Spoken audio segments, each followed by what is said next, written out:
we begin with our study for today. Last week, after we officially concluded, Bonsing brought to my attention that I made a clear error. So I want to quickly correct that. So last week I was talking about, we went to Genesis 10 and we were talking about Nimrod. And I mentioned that Nimrod was one of the giants. And Bonsing correctly pointed out that that's not possible because we know that the father of Nimrod was Cush, and we know that the father of Cush was Ham. So they would not be among the giants. So anyway, I just wanted to correct that. All right, so Revelation chapter 17. And so today we come to the 27th and final time that we find the word mystery or mysteries in the Bible. And in this case, so last week we talked about verse 5 where we see the word mystery. And the final time it's found in the Bible is in Revelation chapter 17 and verse 7. And of the 27 times that it's found in the Bible, 20 of them are in Paul's epistles. So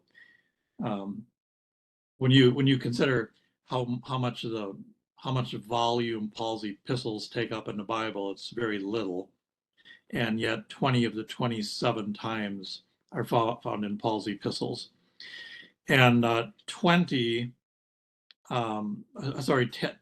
of the 20 times where we find the words in Paul's epistles are found in the books of Ephesians and Colossians.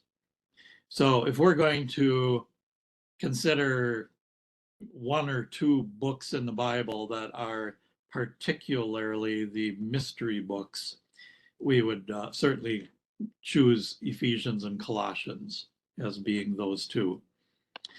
So again, here in Revelation 17, we're going to look at the context of this final verse a bit. So again, last week we talked about verse 5, where we find the word mystery. And I think, if I remember correctly, I talked about verses 3, 4, and 5 last time. So we will continue now in Revelation 17, going on to verse 6. And before I forget, let me mention, so I want to look at a few verses here in Revelation 17, again, to get the context a bit of this verse.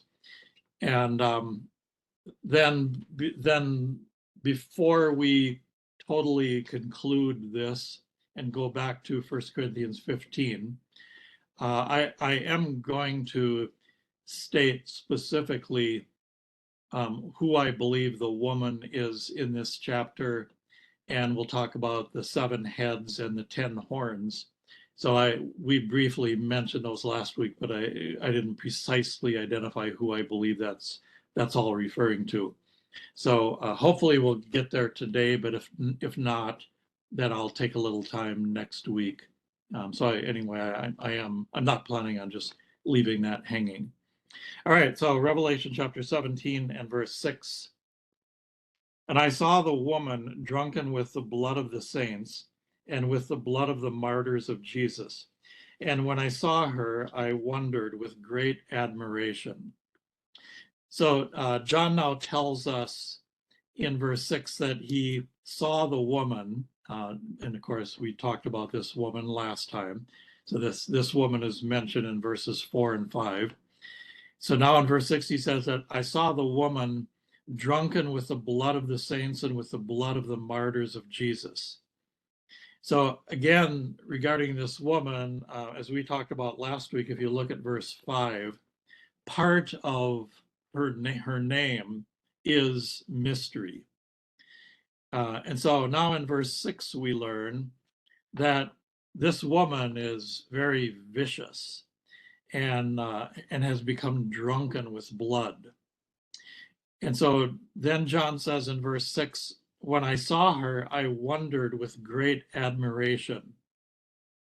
So John is struck with wonder at the sight of this woman. And when he says in verse 6, with great admiration, we usually use the word admiration in a positive sense. If we say, I admire you, or I have great admiration for you, that's a compliment. It's a positive thing. But here in the case of verse 6, it's not, John's great admiration is not in a complimentary or positive way, but rather it's just startled, stunned, filled with wonder. And we'll see that that's very clear as we move on in the passage. So there are many passages in the Bible that speak of this violence against the saints at this time. We could easily spend today and a few more days just looking at passages in the Bible that speak about this. But we'll just briefly look at some examples. So first of all, if you turn back to Psalm 9. Psalm 9, and Jean Gross, would you read verse 9? Psalm 9. Psalm 9:9. The Lord also will be a refuge for the oppressed, a refuge in times of trouble.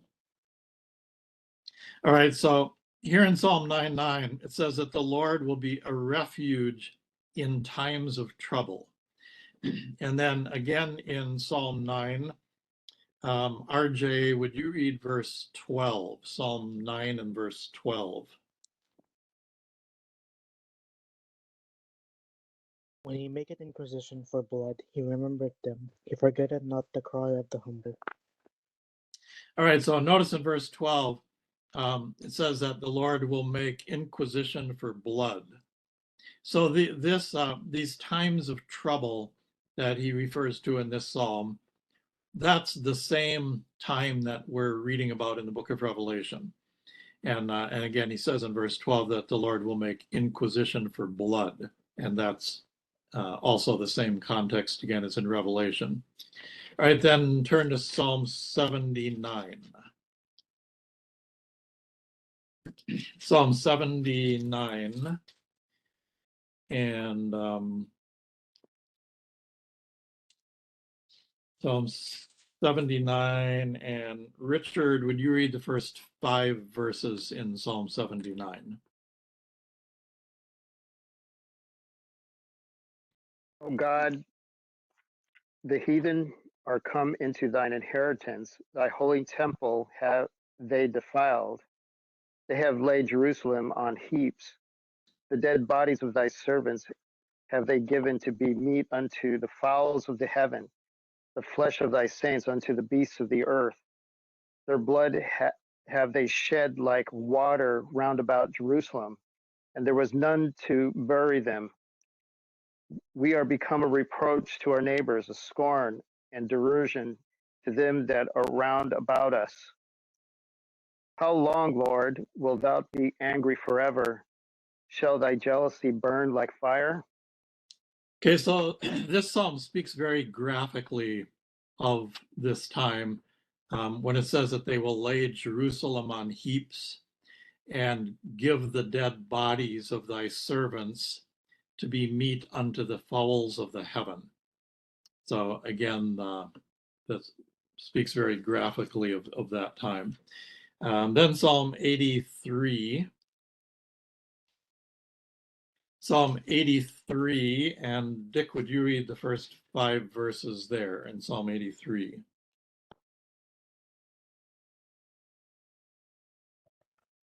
Okay, Psalm 83. Oh, 83. Okay, 83, 1-5. Okay. Keep not thy silence, O God. Hold not thy peace.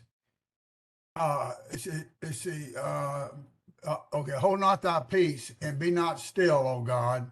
For lo, thine enemies make a tumult, and they hate thee, and they that hate thee have lifted up the head. They have taken crafty counsel against thy people and consulted against thy hidden ones. They have said, come and let us cut them off from being a nation, that the name of Israel may be no more in remembrance. For they have consulted together with one consent, they have confederate against thee. Yeah, so this psalm has a great deal of information, interesting information about the same context that we're looking at in Revelation 17. If you notice in verse 1 in Psalm 83, the psalm begins, "Keep not thou silence, O God."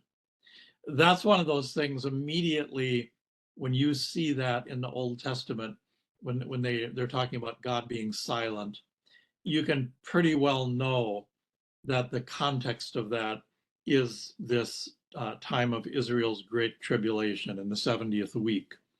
And also actually the psalm that we previously, that Richard read, where they say, "How long, O Lord?"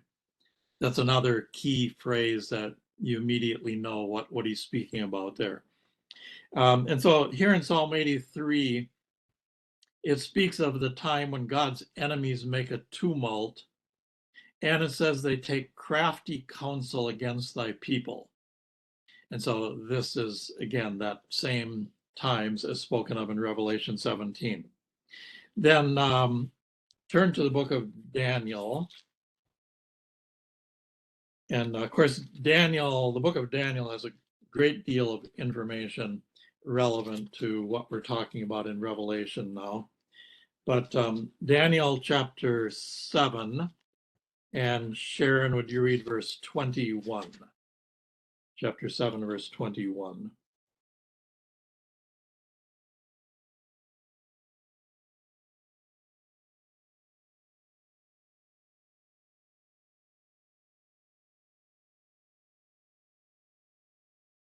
Are you there, Sharon?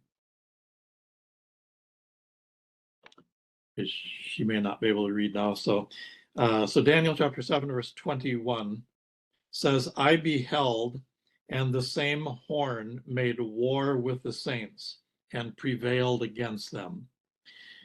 So the horn here, and that's a reference to the Antichrist, in verse 21 makes war with the saints. And it says will prevail against them. Then let's go back to the book of Revelation, but let's first of all go to chapter 6 in Revelation. Revelation chapter 6. And Han Hui, if you are able to read, would you read verses 9 through 11 in Revelation chapter 6? Revelation 6:9. And when he had opened the fifth seal, I saw under the altar the souls of them that were slain for the word of God and for the testimony which they held. And they cried with a loud voice, saying, How long, O Lord, holy and true, dost thou not judge and avenge our blood on them that dwell on the earth? And white robes were given unto every one of them. And it was said unto them that they should rest yet for a little season, until their fellow servants also and their brethren that should be killed as they were should be fulfilled. All right, so in this passage, we read of the souls of them that were slain for the word of God and for the testimony which they held. And then we see again here, we often see this in the Psalms, as we already read today, but notice in verse 10 again that how long, O Lord? And then note in verse 11 that it speaks of different groups of martyrs. So if you look at verse 11, you have them, and they are told to, or them are told to rest yet for a little season, and their fellow servants also and their brethren. So you have different groups here, basically groups martyred at different times. So in the same general time frame, all within a fairly short time, but yet in different groups here. So if you go back then to Revelation chapter 17, and you'll notice you also in Revelation chapter 17 and verse 6, you have two groups. You have the saints in verse 6, where it speaks about the blood of the saints, but then you also have the blood of the martyrs of Jesus. So again, you have different people killed or martyred in the same general time frame, but yet there's a distinction made between these groups. All right, then Revelation chapter 17 and verse 7. And the angel said unto me, Wherefore didst thou marvel? I will tell thee the mystery of the woman and of the beast that carrieth her, which hath the 7 heads and 10 horns. So now in verse 7, the angel asked John, Wherefore didst thou marvel? Because the end of verse 6, John said, I wondered with great admiration. And so the question now the angel asked in verse 7 is, why did you marvel?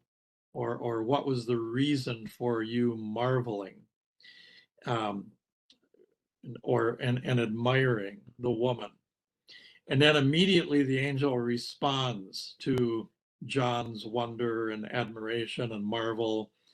He says in verse 7, I will tell thee the mystery of the woman and of the beast that carrieth her. So here's our word mystery in verse 7. And again, this is the final time in the Bible that we find the word mystery. And so for a final time, I will repeat what I've said in all of these verses. Again, in verse 7, the word mystery does not refer to something strange or mysterious, though there is a sense, certainly. As I mentioned last week, this woman is actually called a strange woman in the book of Proverbs. So there certainly is something strange or mysterious about this woman. But again, that's not the meaning of the word mystery in verse 7. Nor, again, does the word mystery refer to something beyond human comprehension. Though, again, you can see that John was having some difficulty fully comprehending what he was seeing here. So that's why he wondered and had great admiration. But as always in the Bible, the word mystery here refers to something not previously known, but now revealed. So although the woman and the beast have been spoken of in a great deal in the Bible previous to the book of Revelation, John is going to reveal some information not previously revealed. And so that, again, is the meaning of the word mystery in verse 7. So the mystery about to be revealed, we see in verse 7, concerns information about the woman, but it also concerns information, if you look at verse 7, about the beast that carrieth her. So he says, I will tell thee the mystery of the woman and of the beast that carrieth her. So again, as we've talked about a few times, the beast is the Antichrist. And we already learned, if you look back in chapter 17 a little earlier, Sally, would you read verse 3 in Revelation 17?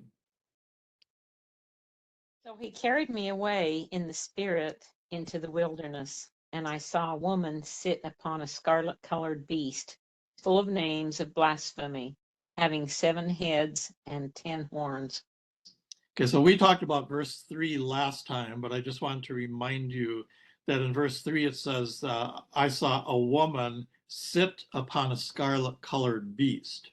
So in verse 7, where it says that the beast that carrieth her, again, we already saw in verse 3 that the woman is sitting upon the beast.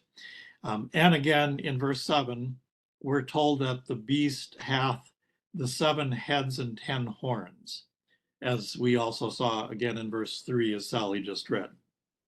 All right, then Revelation chapter 17 and verse 8.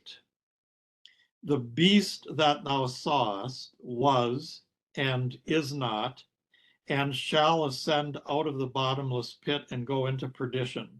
And they that dwell on the earth shall wonder, whose names were not written in the book of life from the foundation of the world, when they behold the beast that was and is not and yet is. Okay, that's somewhat lengthy verse, and there's a lot that we could talk about in that verse. but there's a lot that we won't take time to talk about. But in verse 8, first John is told, the beast that thou sawest was and is not, and shall ascend out of the bottomless pit. So what does all that mean? Well, first of all, he says the beast that thou sawest was. So what he's referring to there is the beast when the beast or the Antichrist was a mere man. Turn back to the book of Daniel, chapter 11. So the beast, we could say the beast was a mere man. And that would, in the book of Daniel, that would take us back to Daniel chapter 11. And Meg, would you read verse 21?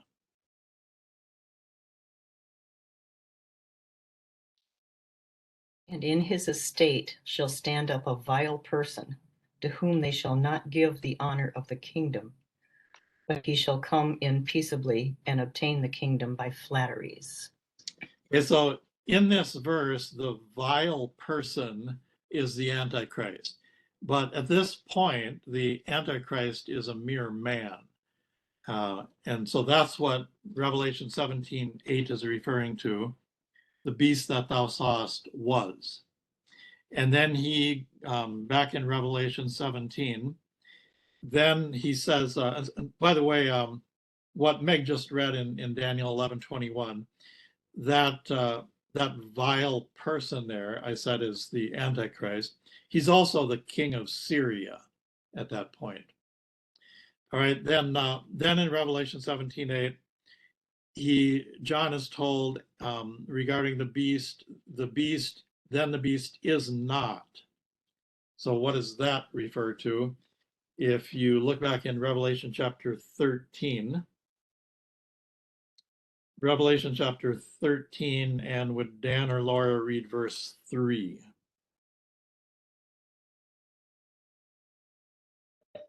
And I saw one of his heads as it were wounded to death, and his deadly wound was healed, and all the world wondered after the beast.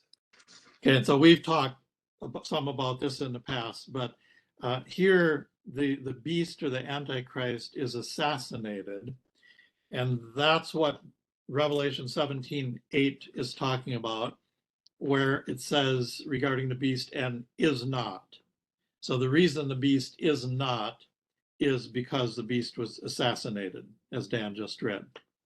And then back in Revelation 17 and verse 8, the third thing it says regarding the beast, it says, shall ascend out of the bottomless pit.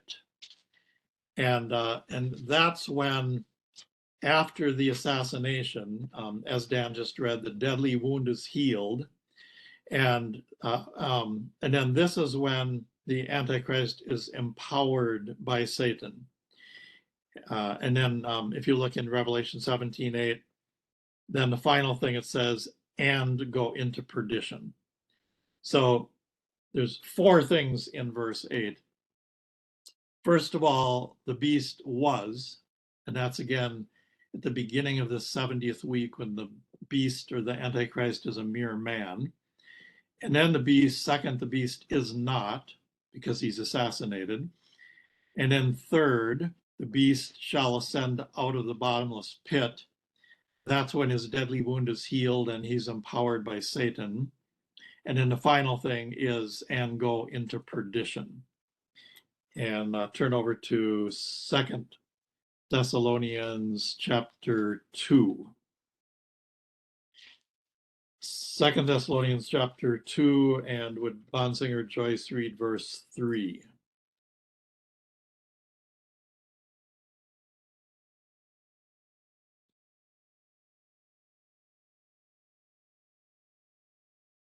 Let no man deceive you by any means, for that day shall not come, except there come a falling away first, that men of sin be revealed, the son of perdition. Okay, so we talked about this chapter. It's in some length a few weeks ago, but notice at the end of verse 3 that he's called the son of perdition. And Revelation 17:8 says that he will go into perdition. Okay, then back in Revelation 17 and looking again at verse 8, it says, "They that dwell on the earth shall wonder, whose names were not written in the book of life from the foundation of the world." So as John wondered, so also it says in verse 8, "They that dwell on the earth shall wonder." So John is not the only one wondering here. And the wonder here, it's part of it is wondering in the sense of having a question, like we might wonder about something, but it's also, as we see here, it's also being startled or stunned or marveling, being filled with admiration. It also has that aspect to it. All right, so in this case, in verse 8, we're told that it's specifically those that are wondering, specifically they whose names were not written in the book of life from the foundation of the world. You look back in chapter 13 again. Revelation chapter 13, and Aaron, would you read verse 8?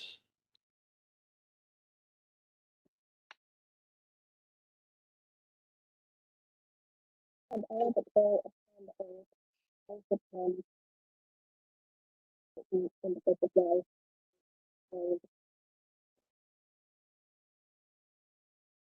Okay, little audio problem with Aaron there, but so Revelation chapter 13, verse 8 mentions those whose names are not written in the book of life of the Lamb, slain from the foundation of the world.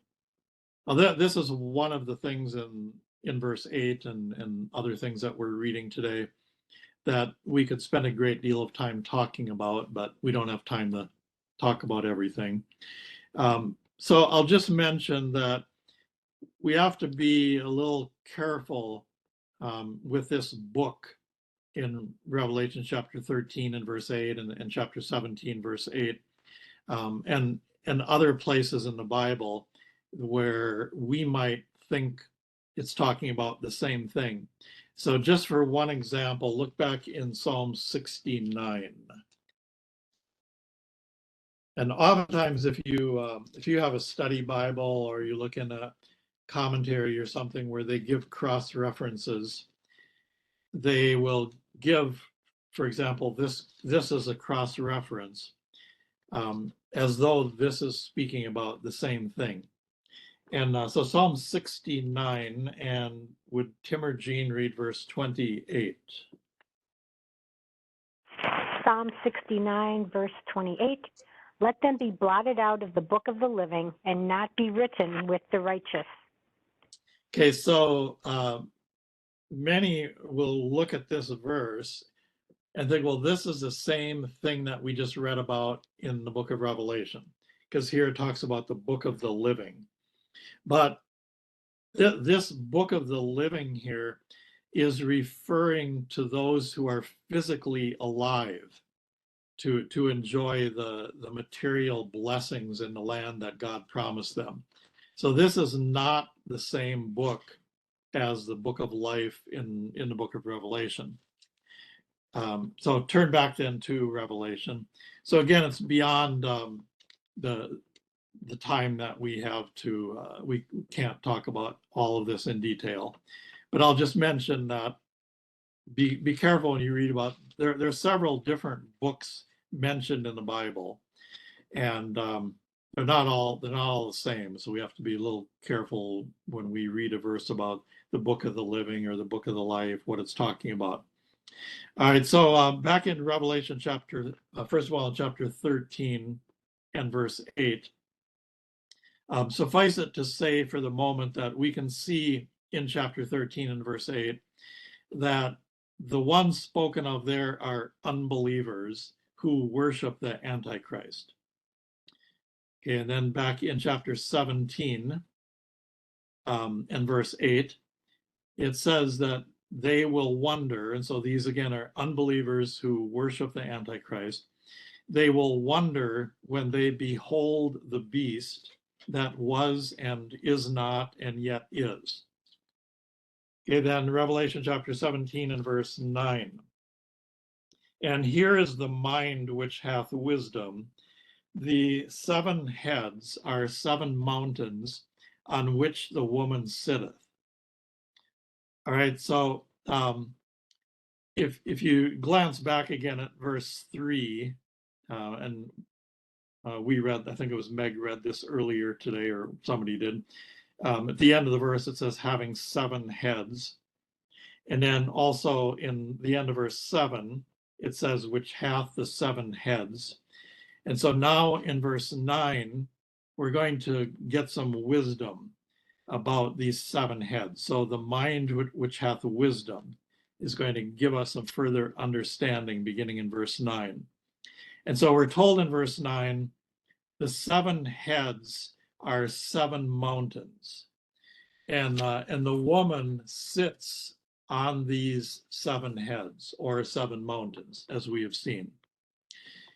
Now, in the Bible, mountains frequently represent kingdoms. And just a couple passages, I'll show you that. Turn to Jeremiah chapter 51. Jeremiah chapter 51. And Gabrielle, would you read verses 24 and 25? Jeremiah 51, 24 to 25. Yes. And I will render unto Babylon and to all the inhabitants of Chaldea all their evil that they have done in Zion in your sight, saith the Lord. Behold, I am against thee, O destroying mountain, saith the Lord, which destroyeth all the earth. And I will stretch out mine hand upon thee, and roll thee down from the rocks, and will make thee a burnt mountain.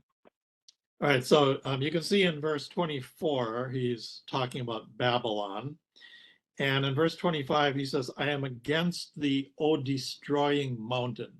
So what is the destroying mountain? It's the kingdom of Babylon here.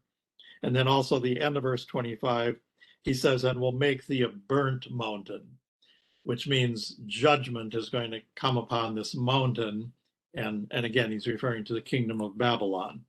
And then we could look at several more, but we'll just look at one more. In Daniel chapter 2, Daniel chapter 2, and Akun, would you read verse 35?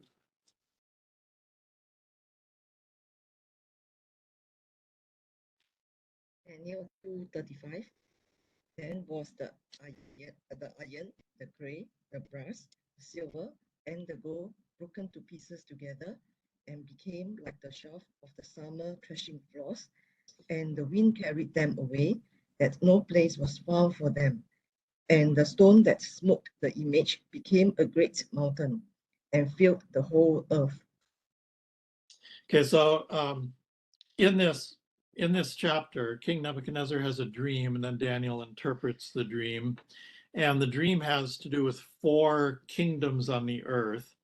And then you come to verse 35, and the end of verse 35 says, and the stone that smote the image, and that's a reference to the second coming of Christ, the stone that smote the image became a great mountain and filled the whole earth.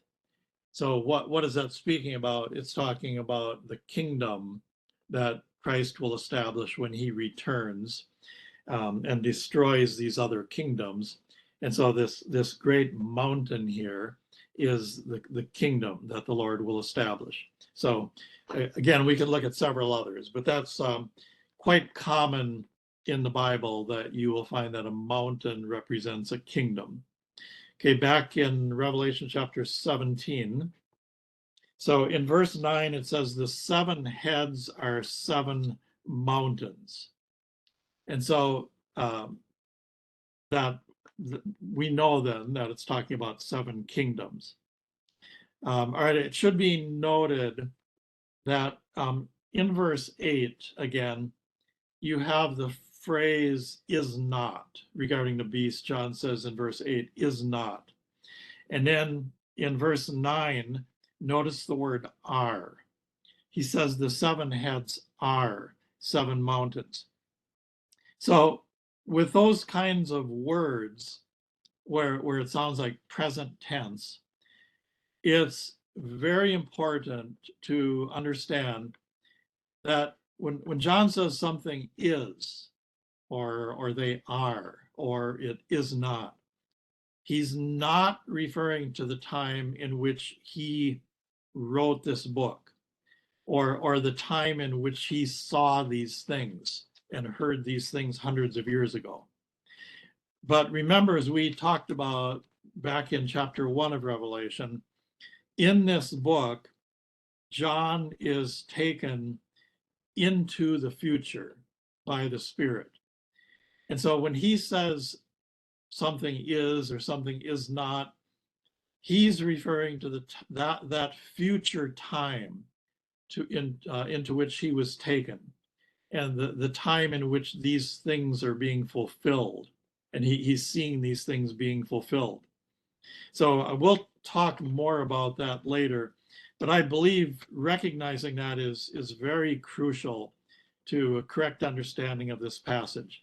And I think it's a major reason why many misunderstand some of the things in this passage, because they think when John speaks about present tense, they think that he's speaking about hundreds of years ago when John wrote this book, but that's not what he's talking about. He's talking about when he went into the future and he saw these things, that they were present to him at that time, but they concern the future. All right, so Revelation chapter 17 and verse 10. And there are 7 kings, 5 are fallen, and 1 is, and the other is not yet come. And when he cometh, he must continue a short space. So it's very clear, if it wasn't already clear in verse 9 with the 7 mountains. Now it's very clear as we go on to verse 10 that the 7 heads, which are 7 mountains, represent 7 kingdoms. And so in verse 10, there are 7 kings. And so what then is the identity of these 7? So a few times already in this chapter, we've read about these 7 heads, and now we know that it's referring to 7 kings. So what is the identity of them? And as you might guess, and maybe have seen and heard, there are many interpretations that can be found in identifying these 7 heads or 7 kings. But one thing, in all the different interpretations that you can find of this, all the different ideas about the identity of these 7 kings, one thing that is common with almost every one of them is that when it says in verse 10, and 1 is, 5 are fallen and 1 is, almost every interpretation that you can find will say that where it says and 1 is, that refers to the Roman Empire. And their argument will be, their main argument will be that when John wrote the book of Revelation, the Roman Empire was the major world power at that time. And so they conclude when John says, and 1 is, he's talking about that Roman kingdom. But again, John in this book is not writing about the world as it was at that time when he wrote this book. He's taken into the future and he's writing about future things, prophetic things. So I believe that's a big mistake. And again, almost everyone makes this mistake of concluding that when John says 1 is, he's talking about the empire, the kingdom that existed when he wrote this book. But again, back in let's just flip back quickly to chapter 1 in Revelation. In Revelation chapter 1 and verse 10, he says, I was in the Spirit on the Lord's day, and heard behind me a great voice as of a trumpet. So it's clear right away from chapter 1 that John was taken in the Spirit. So in this book, he talks about things that he saw and heard in heaven. So he was taken in the Spirit into heaven and into the future, where he saw and heard things that, even as we talk today, are still yet in the future. So I believe the failure to see that and understand that and to keep that in mind is a major blunder and causes many to go astray in trying to identify these 7 kings and other things in the book of Revelation. All right, so back in Revelation chapter 17 and verse 10, he says, and there are 7 kings, 5 are fallen. So who are these 5 that are fallen? Go back to the book of Daniel, Daniel chapter 2. And in Daniel chapter 2, Dominic, would you read verses 37 and 38? Daniel 2:37 and 38. Thou, O king, art a king of kings, for the God of heaven hath given thee a kingdom, power, and strength, and glory. And wheresoever the children of men dwell, the beasts of the field and the fowls of the heaven hath he given into thine hand, and hath made thee ruler over them all. Thou art this head of gold. Okay, so in the book of Daniel, again, Nebuchadnezzar had this dream, and when Daniel gives the interpretation, the dream concerns some kingdoms on the earth. So the first kingdom in this dream, in verse 37, he says, Thou, O king, he's talking to Nebuchadnezzar, who was the king of Babylon. And at the end of verse 38, he says, Thou, Nebuchadnezzar, king of Babylon, thou art this head of gold. So the first kingdom here is the kingdom of Babylon. So when Revelation says 5 are fallen, the first one would be this kingdom of Babylon. Then again in Daniel chapter 5, would Dan or Lisa read verse 28?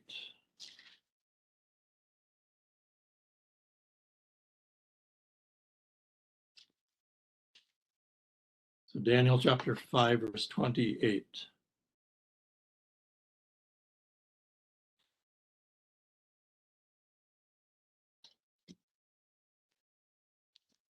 Okay, maybe Dan and Lisa aren't able to read at the moment. So let me read Daniel chapter 5 and verse. Okay. You said 5:28, correct? Yes. Here is the kingdom is divided and given to Medes and Persians. Okay, so this is the handwriting on the wall chapter. And here we have the interpretation of the handwriting on the wall. And so at this time, so this is regarding the king of Babylon.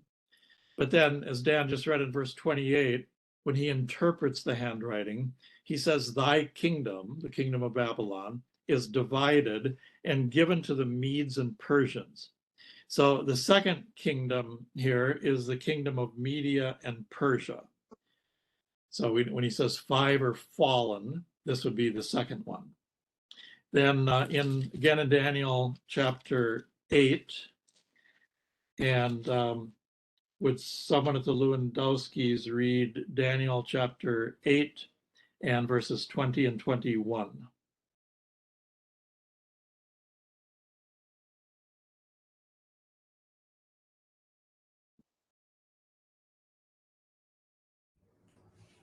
The ram which thou sawest, having 2 horns, are the kings of Media and Prius. And the rough goat is the king of Persia. And the great horn that is between his eyes is the first king. Okay, so you notice in verse 20, it speaks of the kings of Media and Persia. So as we've already seen, that's the second kingdom. And then what comes next, he says in verse 21, and the rough goat is the king of Grecia, or Greece. So the third kingdom is the kingdom of Greece. So when he says 5 are fallen, the third one again is Greece. Then go to Daniel chapter 11.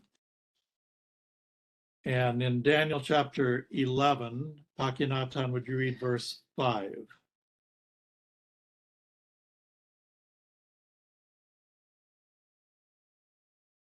The king of the south shall come, and one of his princes, and he shall be strong above him, and has dominion. His dominion shall be a great dominion. All right, so notice this verse speaks about the king of the south. And the king of the south here is the king of Egypt. So this would be the fourth kingdom. So when he says 5 are fallen, this is the fourth one. And then again, Daniel chapter 11. And Jean Gross, would you read verse 6? Daniel 11:6. And in the end of years they shall join themselves together, for the king's daughter of the south shall come to the king of the north to make an agreement. But she shall not retain the power of the arm, neither shall he stand nor his arm. But she shall be given up, and they that brought her, and he that begat her, and he that strengtheneth her in these times.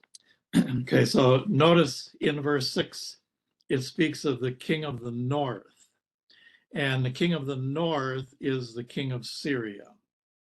So when Revelation chapter 17 and verse 10 says, and there are 7 kings, 5 are fallen, I believe these 5 are identified as we've just seen in the book of Daniel. So it's again, number 1, Babylon, number 2, Media Persia, number 3, Greece, number 4, Egypt, the king of the south, and number 5, Syria, the king of the north. Now, it's also possible to come up with the same 5, but in a slightly different order. And this may also be the correct way to do it, but you come up with the same 5. And what I mean by that is, of course, Bible history and Bible prophecy centers around Israel. So when it speaks of these kingdoms, as we just read in the book of Daniel, there are a lot of other kingdoms in human history. And even in these Bible times, there are other kingdoms in the world.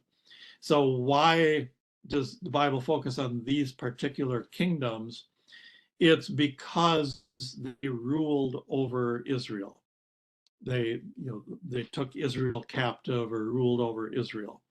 And so you can put the same 5 in a different order based on when they ruled over Israel and when they took the Jews captive. So, for example, we can go back to the book of Exodus, the days of Moses, and we all know that the Israelites at that time were held captive in Egypt. So then you would have number 1, Egypt.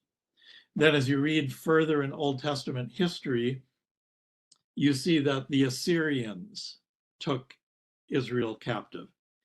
So then you would have number 2 would be Assyria.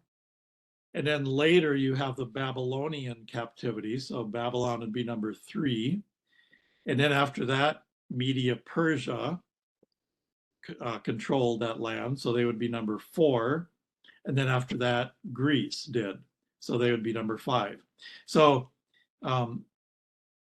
you can choose one or the other as far as the order, but in either case, you come up with the same 5. And so again, those I believe are the 5 that John says in Revelation 17:10, that these 5 are fallen. Because when John was seeing these things that he was seeing in Revelation 17, these 5 kingdoms had all fallen. Okay, then in Revelation 17 and verse 10 again, he says 5 are fallen and 1 is. So as I briefly mentioned, contrary to almost all commentators and preachers, when John says in verse 10, and 1 is, I don't believe he's speaking about Rome. But instead, again, John was taken into the future. And in Revelation 17, and in fact, in much of the book of Revelation, he's seeing things as being present that were in fact future for him and are still yet future for us now. So in Revelation 17, when he says, and 1 is in verse 10, he is seeing as present at that time the kingdom of the Antichrist, when the Antichrist was a mere man. Okay, let's again go back to Daniel chapter 11. And I can see that we're definitely not going to complete all of this today, so I'll continue with it next time. But in Daniel chapter 11, earlier we read verse 21 about this vile person. And so then from beginning in verse 21 in Daniel 11 and continuing through verse 31, the kingdom of the Antichrist and the Antichrist himself are described in some detail in these verses when the Antichrist was a mere man.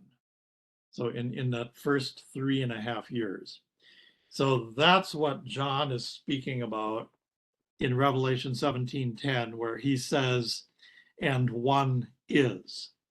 He's seeing the Antichrist, the kingdom of the Antichrist, in that first 3.5 years as present at that time.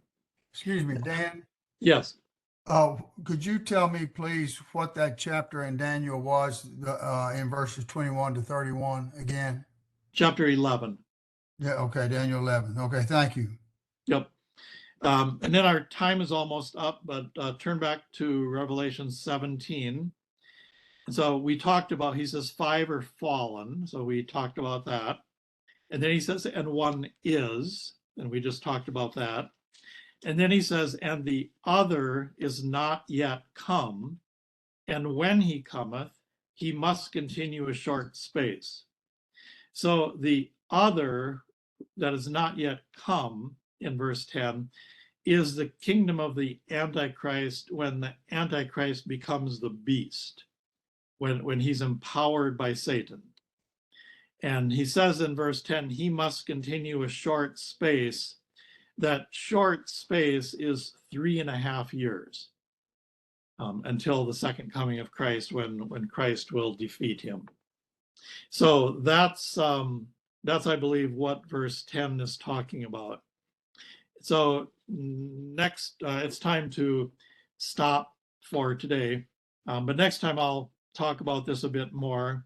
And again, I'll tell you specifically, again, who I believe this woman is spoken of here. And we'll talk a bit more about the 7 heads and the 10 horns and wrap all of that up next week. All right, thank you all. Thank you, Dan, and good night, everyone. Good night, Meg. Thank you. Thank you. Thank you, Dan.